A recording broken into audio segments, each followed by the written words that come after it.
Hello, everyone, and welcome back to our Redeemer Lutheran Church Bible study on the Book of Proverbs. Today, chapter 24. I am, of course, Eric Kleinschmidt, the pastor of Redeemer Lutheran Church in Highland, Indiana. I'll put the link to our worship service right up here for you. You can check that out if you so desire.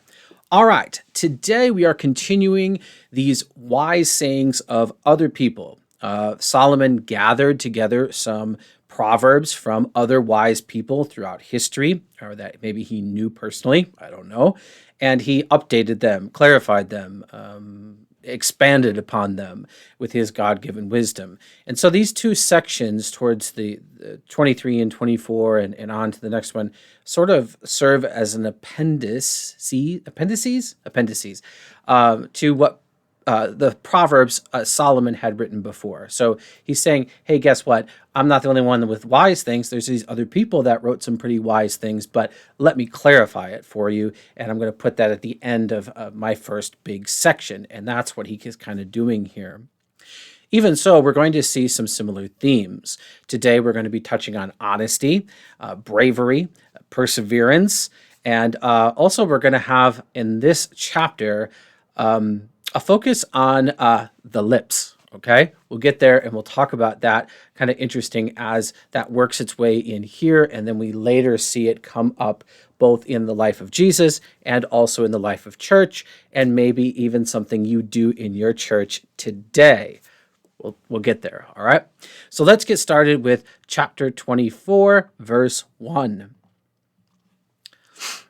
All right, we begin here with some similar advice that we've seen before that determines, that helps a young ruler, Solomon's children, kind of set their path. Remember, Proverbs is all about choosing the right path, right?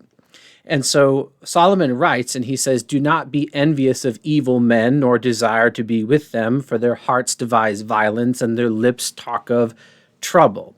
So if you are finding yourself in the company of such people, or your heart is wanting to be in the company of such people, you're on the wrong path, is what Solomon is saying here. In contrast to that, being on the right path, by wisdom a house is built, and by understanding it is established. Remember that wisdom is given from God. It's found primarily in God's word, the place where God reveals his wisdom. By knowledge, the rooms are filled with all precious and pleasant riches. And these aren't material wealth, of course. This is wisdom and prudence and walking the right way, and ultimately the rewards of heaven. A wise man is full of strength, and a man of knowledge enhances his might. For by wise guidance you can wage your war, and in abundance of counselors there is victory. Wisdom is too high for a fool. In the gate he does not open his mouth. All right, so oftentimes there's a contrast, even in today's high schools, shall you say, between people who are strong physically and people who are smart mentally. Wisdom is different than that, of course. Wisdom encompasses prudence. It encompasses knowledge. It also here encompasses strength, might, influence. All of those things come together to make up the full man, the full woman, okay, the full picture of what God intended them to be. All right. So when we contrast somebody who is mighty, somebody that is vicious, somebody that is violent, somebody that is physically strong, it may seem like they win, but a wise person understands that even your strongest champion cannot go up against a full army, right? So sometimes strength can be overcome with good planning. Strength can be overcome with numbers, those sorts of things. So just being physically strong, although it is lauded in our culture, it doesn't really matter all that much when you don't have any wisdom to use it, right? So a wise man is full of strength. Solomon here is taking that physical strength and embodying it in a person of wisdom. And a man of knowledge enhances his might. So, yeah, you can go pump some iron. You can do that to a certain extent. But if you really want to be strong, influence and loyalty and honor, those are sorts of things that you want to cultivate as well. Wisdom is too high for a fool. In the gate he does not open his mouth. verse 7 says, the gate is, of course, where all the business was conducted. It's where the men, the elders, and the rulers, and all the influential people and anybody that had to do business would go to the gate to conduct that business. So it was a place of learning. It was a place of commerce. It was a place of adjudication. If you had an issue with someone, it was like a court, okay, in that way. Divorces, if so necessary, would be conducted there at the gate, and there was a process by which those were done, and sometimes even involving taking off of a shoe, or we see that also in Ruth, the kinsman redeemer. Okay, so there's parts, there's almost a ritual that people go through, and it was conducted in the gate where there was a public witness. So when the fool comes to this place with all of these learned and important people, he finds out that he doesn't really have anything to say. He has nothing to contribute. He's out of his depth. So if you really want to be influential and strong and successful, you need to cultivate wisdom. And remember, the beginning of wisdom is the fear of the Lord. Okay? 8 and 9 kind of go along with those verses, advice to people about the company they keep. All right? Again, you don't want to be in the company of these people that Solomon is going to mention, because they will influence you in a wrong way. So, verse 8, whoever plans to do evil will be called a schemer. The schemer is not an indifferent term throughout Proverbs. It's a derogatory term all the time. The devising of folly is sin, and the scoffer is an abomination to mankind. So we've seen before the scoffer is one who scoffs at God's direction and wisdom. It's not just somebody who hears somebody say something wise and goes, I don't believe that's true. It encompasses that. But primarily, we're talking about people that have refused to accept the wisdom of God above. All right?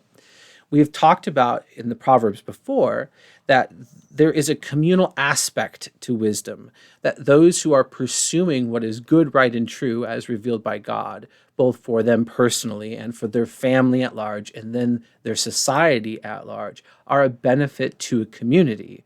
Whereas those who refuse to do that are detrimental not only to themselves, not only to their families, but also detrimental to their community.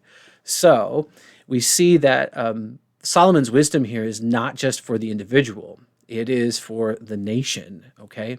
And so when we look at this, people who refuse to listen to wise viewpoints, people who simply dismiss things out of hand, and particularly people who dismiss the wisdom of God as revealed in the Holy Scriptures, they are extremely detrimental to mankind. And we need to say that we can all be those people from time to time. It's not just like you can put that label on somebody. There are people who do it more than others, to be sure. But we all do it from time to time. We refuse to listen. We are stuck in our ways. We don't really want to know what God has to say because we already know that it's not what we want to do. So that's not meant for me. So we all can be the scoffer from time to time, and that's detrimental to ourselves, to our families, and to society at large. And that is why they are an abomination to mankind. Verse 10, if you faint in the day of adversity, your strength is small. So here we're getting into this section about bravery, all right? This language here, you faint in the day of adversity, this language of fainting back or refusing to go forward is the same Hebrew term that was used of the people of Israel when they refused to go forward into the promised land and drive out the Canaanites. Remember, they sent 12 spies. They saw that there were people living there, that they had fortified cities, that some of them were extremely tall. At that time, maybe even like 6'2", 6'5". I mean, giants, right? And they came back, and 10 of them said, oh, no, these people will wipe us out. And it was only Joshua and Caleb who said, no, like the Lord has given them into our hand, let's go, right? Because the 10 prevailed, refused to go forward in their cowardice and their distrust of God's promise above, They fainted back and refused to go forward. And because of that, they wandered for 40 years in the wilderness. Well, that whole generation God let die off. He's like, I'm not going in there with you people. Your kids, fine. But you people, fine. You don't want to go in there? You can wander out here. When you're all dead, then we'll go into the promised land. That's the language that is borrowed here. So if you faint in the day of adversity, your strength is small. You have no courage. You have no bravery. Instead, rescue those who are being taken away to death.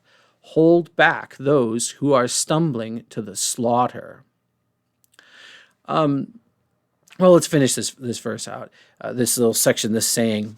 If you say, behold, we did not know this, does not he who weighs the heart perceive it? So God knows. You can plead ignorance, that I didn't know this was wrong, but God will know your heart. Does not he who keeps watch over your soul know it? And will he not repay man according to his work? This inclusion of does not, will he not, is a rhetorical device. It means it's a rhetorical question. We use that phrase wrongly, as opposed to how it was originally intended in rhetoric. It's not a question that doesn't need an answer. That's usually what we think of when I say, oh, that was a rhetorical question, meaning you didn't have to really answer it because the answer was apparent in what I said. Like when I say to my son, you're going to pick up your toys before we go to dinner, right? That's not actually an option. It's a statement. Okay, but it's a rhetorical question. That's usually how we present that idea. But in rhetoric, in more formal rhetoric, a rhetorical question was just meant to move the discussion forward. And so it has an expression that you already know the answer, but it's not the totality of what it is, okay? So this is a rhetorical question in those senses that the answer is obviously to the contrary. So yes, God perceives what's in your heart. Yes, God who knows your soul knows what's there.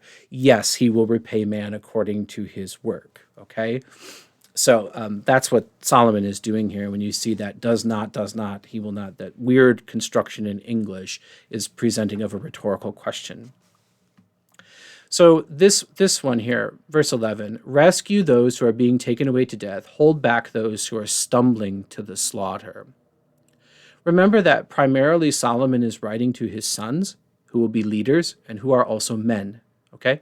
There is a vocation for men of protector and those who sacrifice themselves for wife, for children, and for community at large, after the example of Jesus Christ giving himself up for the church, okay? So men are to be patterned after that example. Okay, it's one of the reasons why bravery and sacrifice and courage are primarily, as we think of them, masculine traits. That is not to say that women do not have those traits as well. Certainly, there are many of those traits present in many, many women, and that's a good thing. But they are particularly masculine because they are patterned after Jesus, who is the ultimate example of bravery, courage, and self-sacrifice for others. Here, we are called to sacrifice ourselves for those who are being taken away to death, those who are stumbling to the slaughter. This does not just mean those who we see and encounter and have their lives in danger, okay? I just reread a little thing about, was it Flight 93? The one on 9/11 that they rushed the attackers on the plane and they drove the plane into the ground so that it didn't fly into whatever target it had. And that those men that were on the phone with other people, 911 operators and things like that, knew that they were probably not coming back. And I can't imagine what that was like. Sure, there's in those moments of, okay, we just need to get this guy, we need to secure his weapon, we need to get him away from this sort of thing.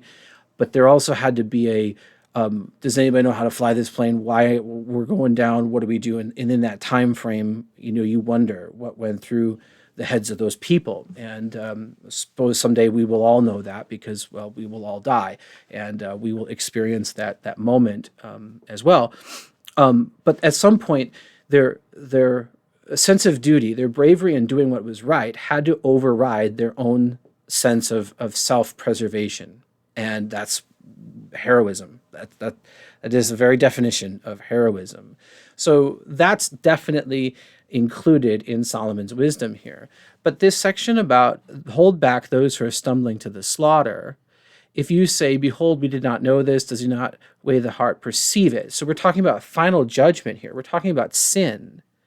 And this brings us to another set of wise sayings in Ezekiel 33, because there's something very similar in Ezekiel chapter 33. So Ezekiel is made Israel's watchman. So God sent prophets to Israel to tell them they were messing things up and that they needed to turn around. Okay? So when we get down here to verse 7, so you, son of man, that is Ezekiel, I have made a watchman for the house of Israel. Whenever you hear a word from my mouth, you shall give them warning from me. So Ezekiel's the prophet who speaks God's word to the people.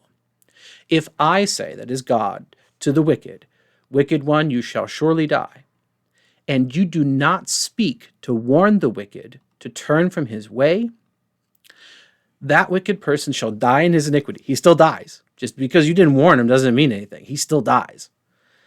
But his blood I will require at your hand. So I gave you a job, you didn't do it, and therefore somebody else died because of it. They were going to die either way, and you just didn't bother to save their soul. So you didn't do your vocation of warning them about their sins. So he holds them guilty. Verse 9, but if you warn the wicked, so if you do tell them, God has said this, knock it off, and he does not turn from his way, that person still dies in his iniquity. Okay, it's still that, but that's his fault then. You will have delivered your soul. So you're not on the hook for their decision. So God calls those who speak his word to warn the wicked about their sin. Okay? This brings us back to Proverbs 24. If you say, behold, we did not know this, right? So nobody told me. So here we have the person that pleads ignorance, and God will judge their heart. But there's also this call to rescue those who are on that path. So this does have to do with pastors, okay?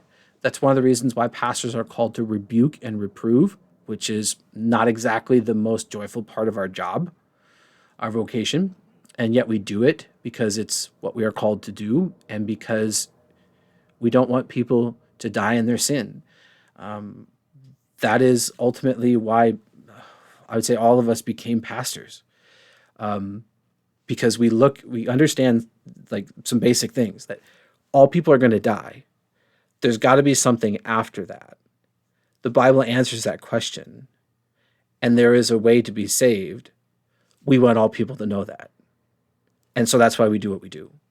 Okay? Everything else is towards that goal, is to actually save people's souls for eternity, right? That's the best thing that we can do for people, is give them eternal life. To do that, we need to warn them about what is wrong and also proclaim to them what is right. That's wisdom. So that's what pastors are called to do, and that's what we try to do, and that's our primary job. Going to meetings, visiting people, teaching classes, that's all secondary or maybe even tertiary to that primary purpose. And so the primary purpose of what we do happens in church. The primary purpose of what we do happens in private confession and absolution. Primary purpose we have is in preaching the word and administering baptism and handing out the Lord's Supper. That, if you strip everything else away, that is what we are called to do.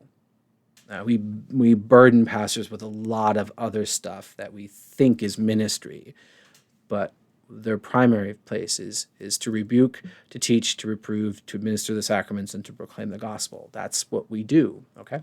And some of those things are easier than others, and some of them are more pleasant than others, but we are called to do that, and we answer to God for that, right? So, Ezekiel and also Proverbs contains the same wisdom that God has revealed to us, and we have an obligation. So this has application to all Christians, okay? You are not doing your loved one a service by saying, you know what, I just don't think we'll talk about what they're doing. So they're living together with their boyfriend, their girlfriend, and we think it's wrong, but to preserve peace, we're not going to say anything.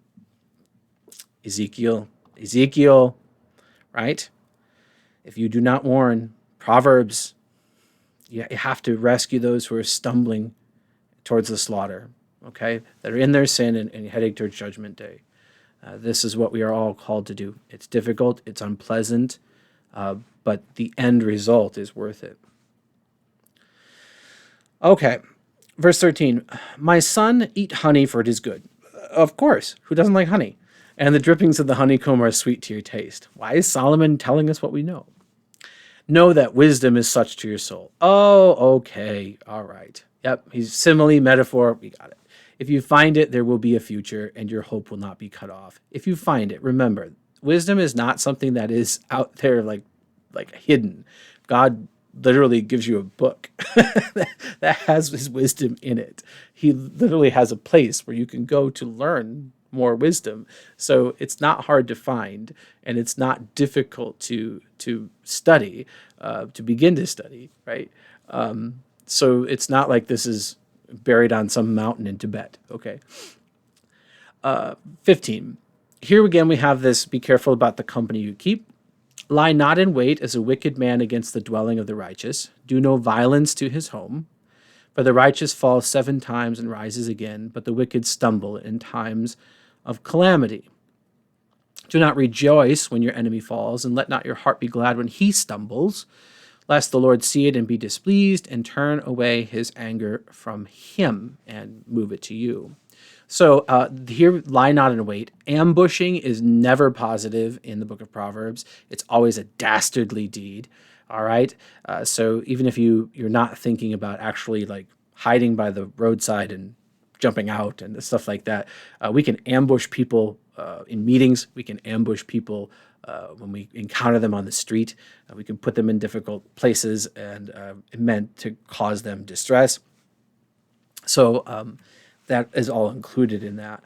Also, obviously, theft, burglary, other commandments are included. Verse 16, the righteous fall 7 times and rises again, but the wicked stumble in times of calamity. Here's a verse about perseverance.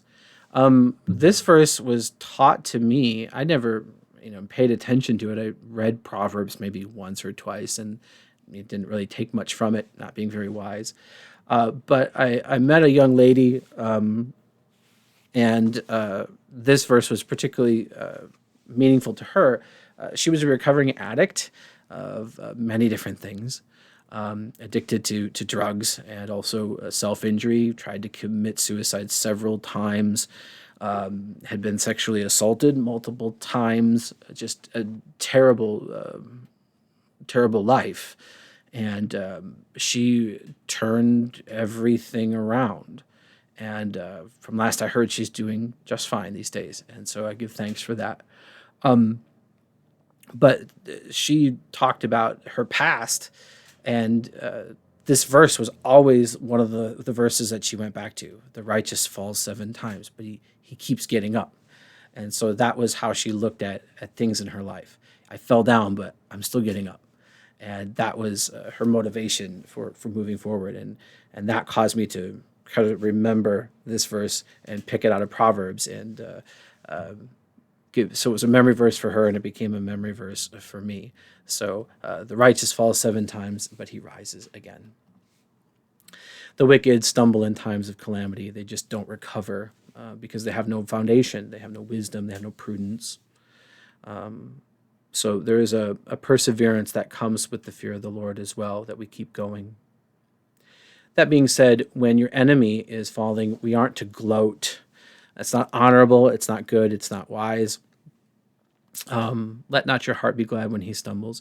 So here's one of the beautiful things about the Bible. The Bible gives you all of these sorts of things that you're not supposed to do precisely because God knows that you're going to do them. If you weren't going to gloat over your neighbor, there wouldn't be a proverb about it. If people weren't going to gossip in church and sin against each other, well, most of the New Testament wouldn't have been written. Paul writes that. The way that Paul begins his letters, his epistles, is hilarious because he starts off with praising the people for being such godly and good and faithful people, and then goes into all the ways in which they're sinning against each other and telling them to knock it off, because that's not what good godly people do. That persists today, okay?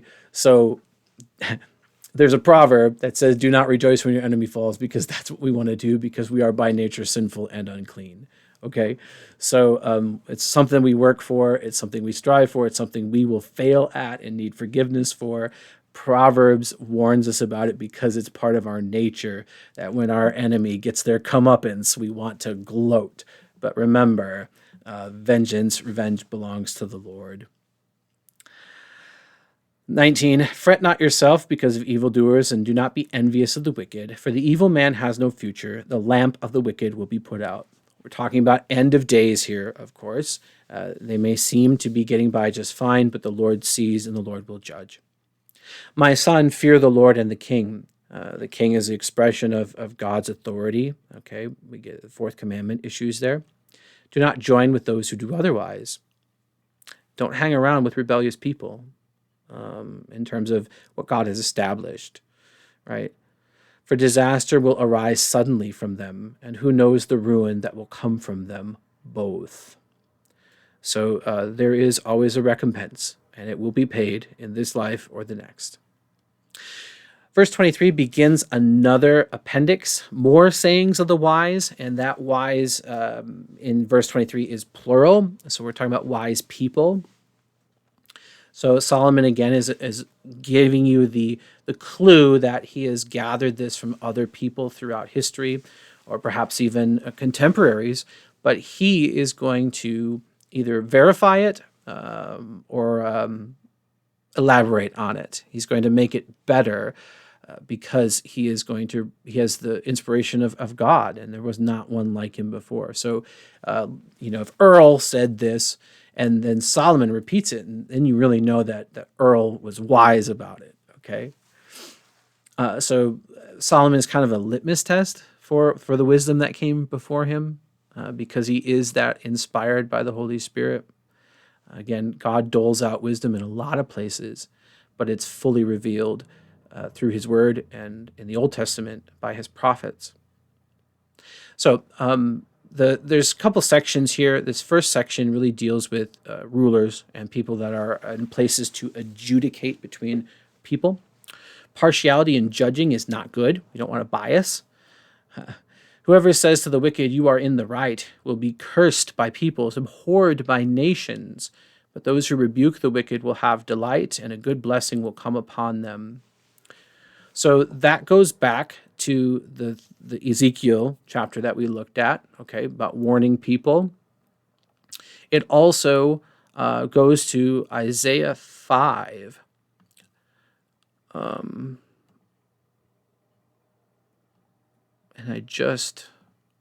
there we go. Isaiah 5, verse 20. Woe to those who call evil good and good evil, who put darkness for light and light for darkness, who put bitter for sweet and sweet for bitter. Woe to those who are wise in their own eyes and shrewd in their own sight. Woe to those who are heroes at drinking wine and valiant men and mixing strong drink, who acquit the guilty for a bribe and deprive the innocent of his right. So we're talking there, obviously, about judges, but also that has to do with all of us and our conduct. And today there is a whole lot of calling what God has called evil good, and what God has called good, oh, that's evil and wrong. If you don't see that in the world, I don't think you're looking hard enough. It's one of the reasons why I believe that Christianity is true, because, man, the stuff out there doesn't make sense. And what I'm supposed to value and what I'm supposed to like and approve, it doesn't make sense to me. And then when I express that, then I'm the bad person. Especially when it's basic stuff, like you realize that if we all did what you're suggesting, it would be the end to humanity, right? Like the species would just cease to exist if we did what you're suggesting, or we allowed this to happen. So that can't be good. Oh, no, of course it's good. Like, okay, you people have lost your minds. So that's only going to increase. It's one of the reasons why I think the Bible is absolutely true, because God says it's going to happen. And then I look out there in the world and like, yeah, it actually is happening. Oh, that's crazy. So beware of those who call what is evil good and what is good evil. The Lord has told us about it, and especially those who are in positions of authority need to be voices for truth, even when it's not popular, and they need support, because it is lonely when you do that, and it's fearful when you have to do that. And so having people standing next to you when you say that, even if they're not willing to stand up and be the one to say that, but you need support, and look for that and surround yourself with that wise counsel. Verse 26, whoever gives an honest answer kisses the lips. So we've seen a little bit talk about the mouth and lips up here. Their lips talk of trouble, okay? But here, whoever gives an honest answer kisses the lips. There's an honesty to a kiss, is what we're saying here. Now, you need to understand a couple things about culture in the ancient world. It was common, particularly for family members, close friends, and also students and mentors and teachers in that way, that when they would greet, there would be a kiss of peace, a kiss of greeting, okay? There is some dispute as to what exactly that looked like, but most of the ancient scholars agree that it originally began as a literal kiss on the lips, all right? Not making out like lovers, but a closed mouth kiss on the lips, putting your lips together, okay? This was brought over into the church because it was part of the culture, okay? And it has to do with the kiss of peace. And it's still practiced in some churches, particularly the Coptic church and the Orthodox churches, where after there's a forgiveness of sins and reconciliation, that there is a kiss of peace. And originally it was on the mouth. Then later there's a certain way that they unfold their hands with their palms touching, and kind of move to the sides like that. That's how it's changed, but there are some places that still practice that. We see this when we get to, of course, Judas meeting Jesus. And there is a very famous fresco in Padua by Giotto, where I think this really, really captures that. And let me see if I can find that. There it is. Okay, let's go over there. So here you see Jesus, right, and Judas. And just, you got to love the expression on their faces. Jesus is like, what are you doing? So this is when you actually read that, Judas, do you betray the Son of Man with a kiss, right? It's more intense if we think of it eye to eye than he comes up and gives him a hug and does the kiss on the side of the head kind of a thing, right? And Giotto really portrayed that Jesus knew exactly what was happening, and the betrayal of Judas is really there. You'll see the guy's ear falling off over here. So that kiss of peace is still practiced, and in the church, St. Augustine actually said that the kiss of peace is a putting together of two souls in reconciliation, and it represents what's in the heart because of the shape of people's lips. Like God made them a shape that recalls a heart. Okay, the characteristic heart. I'm assuming here, not like an actual anatomical heart.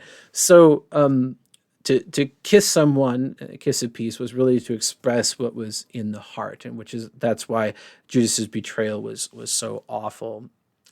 Interestingly enough, the kiss of peace is not practiced in the Coptic church during Holy Week, because they don't. Judas's kiss was so offensive that they don't even want people to replicate it and think of that. So that it's not practiced during Holy Week, but it is during the rest of the time. So whoever gives an honest answer kisses the lips. They reveal what's in their heart, and if they're giving you an honest answer, they are really truly your friend. Honesty doesn't mean that you're going to like what they have to say.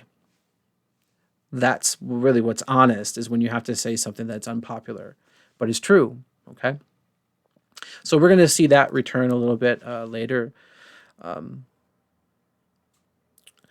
Whoever gives an honest answer kisses the lips. We strive to be honest. Remember what we were talking about for wise speech, that we speak truth. So that's honesty. We probably should speak less, and we want to mean what we say. So there is an intimacy in peace. There's an intimacy in honesty. And so that is represented as a kiss of peace in the text, and also in the practice of the early church. Today, maybe your church has the exchange of peace, where you go around and you sort of shake everybody's hand, the peace be with you, that sort of thing. Fine. But if we really wanted to do it like the early church did, just that's not COVID friendly at all. Okay. That's probably, I don't know what they even did with that during COVID. Verse 28, be not a witness against your neighbor without cause, and do not deceive with your lips. Again, be honest with what you say. Do not say, I will do to him as he has done to me. That's the way of the world. I will pay the man back for what he has done. That's the way of the world. God calls us to be different. Vengeance is mine, declares the Lord. There is an honor in saying, this person has wronged me, but I'm not going to wrong them back. It's one of the ways that you know that you may be on the path of righteousness, because you're refusing to do what the world around tells you is perfectly legal to do. Verse 30, I passed by the field of the sluggard. The sluggard returns, right? I know nothing about slugs. I'm assuming that's a slug. I think it is. But the sluggard, remember the one who is not prudent and therefore is not wise in what they do. Okay, the sluggard returns. I passed by the field of the sluggard, by the vineyard of a man lacking sense, and behold, it was all overgrown with thorns, because he doesn't do any work. The ground was covered with nettles, its stone wall was broken down. This is also representative of what God says he will do to Israel, to his vineyard. He will break down its walls, right? He will refuse to care for it. God is saying, if you're going to abandon me, I will abandon you, and you will be overgrown. Okay? This theme of God's people being his vineyard is throughout Scripture. Then I saw and considered it. I looked and I received instruction. So I, Solomon, or whoever is writing this, and Solomon is placing him in that place, even if somebody else wrote it, is saying that I learned from it. I saw the bad example of the sluggard, and I'm not going to do that. And that is another sign of wisdom, that we learn from other people's mistakes around us. We don't have to do those mistakes ourselves to learn them, okay? So I don't have to try heroin to know it's a bad idea for me, because I've seen it destroy so many other people's lives, right? So I don't need to experience it for myself. I can learn from the mistakes of others. The problem is that there's a lot of things that we just don't learn from our own mistakes, let alone the mistakes of others. Sluggards. We are all a little bit sluggard, right? A little sleep, a little slumber, a little folding of the hands to rest. That's what the sluggard says. Poverty will come upon you like a robber, and want like an armed man. It'll mug you. So a little bit of sloth will rob you of all that is good and all that is wisdom. So the sluggard returns to say, hey, honest, hard labor is good for you, and it's one of the expressions of wisdom. So wisdom isn't just this contemplative thing. It's active in how we live our lives, and that's what we might call prudence, how we deal with others, how we look at our time and our possessions and what we are to do with them, how we understand our place in history, our own mortality. All of that is caught up in being wise. Where do we get wisdom that encompasses all of those aspects of life? It comes from God. That's the only person who can look at all of those aspects and say, all right, I've figured this out for every human being ever. Here you go. Here's how you navigate these sorts of things. So don't seek revenge, even if the world says it's okay, right? All of these sorts of things that come out is really God telling us what is good, right, and true to keep us on that path that is right, and also warn us about what is not. So our Proverbs today in chapter 24 had to do with honesty, particularly in our lips. So what we speak, what we say, how we conduct ourselves. We experienced a little bit of unnerving practice of the early church in the kiss of peace. And it's something that we Germans are not anxious to bring back at all. The handshake, can we turn it into like the wave of peace? Like, peace be with you. Yeah. Or can we just do without it altogether and find our togetherness, our community in Holy Communion, right? I practically kiss you by drinking out of the same cup. So that's really what God intended, I think. More important than the wandering around during service to exchange this handshake, as it were. That's my own personal opinion. We also saw a theme of bravery, masculinity, a quality patterned after Jesus Christ, present certainly also in females, but primarily meant for males to aspire to. And we saw perseverance. And I told you a story of, I won't give you her name because that's not my place to do that right now. But she's doing well, and that stumbling but still getting up. That's wisdom, and that's perseverance, and that's prudence. That's wisdom in action, because you know that God still has plans for you. You know that God is still watching out for you. You know that there's still value even when things around you are bad. So the righteous falls 7 times, but he gets up the 8th time all the time.